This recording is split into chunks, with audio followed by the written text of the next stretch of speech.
میرا سوال تھا کہ اگر ہم دیکھیں جماعت کی تاریخ میں یا اسلام کی تاریخ میں ایسی عورتیں گزری ہیں جن کو آج بھی مثال کے طور پر یاد کیا جاتا ہے، تو اگر ہم خود دیکھیں کہ حضرت مسلمہ عورت نے جب لجنہ مائلہ کی تنظیم کو قائم کیا تھا اور کیا شرائط یا کیا توقع ہم سے رکھی تھی، اور ہم دیکھیں کہ آج ہم کدھر ہیں، تو ہم جب کمپیئر کریں ان عورتوں سے جو ہمارے پہلے گزری ہیں، تو ہم میرے خیال سے بہت پیچھے ہیں.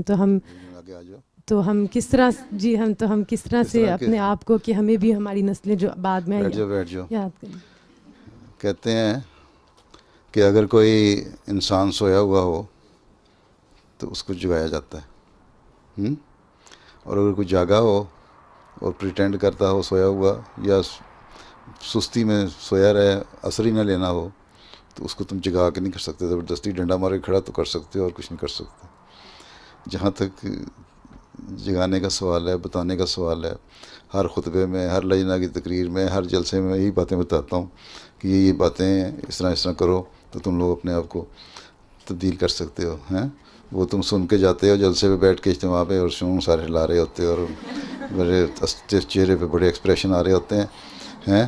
اس کے بعد جو ہی میں وہاں سے نکلا، ہال سے باہر ہوا، شرنا پتہ نہیں لگا کہاں گیا. کینیڈا میں گیا تو جرمنی کی مثالیں بھی ہیں. کینیڈا کی مثال مجھے اس وقت فوری یاد آ گئی. میں نے پردے کے اوپر کہا کہ تمہارا پردہ کس طرح ہوتا ہے، یہ حیا دار لباس ہونا چاہیے. اصل حدیث میں آیا ہے کہ الحیاء من الایمان، کہ حیا ایمان کا حصہ ہے. اور سر کم از کم ڈھانپو. تم اس ماحول میں رہو گے نہیں تو پھر آگے نسلیں بھی بگڑ جائیں گی. عورتوں کو خاص طور پر خیال رکھنا چاہیے. اس کے بعد میں چلا گیا باہر، مردوں کی طرف گیا، نماز پڑھ کے واپس آیا ہوں. تو باہر 15 منٹ بھی نہیں گزرے تھے، 20 منٹ، آدھا گھنٹہ گزرا ہوگا نماز جانے میں اور نماز پڑھا کے واپس آنے میں.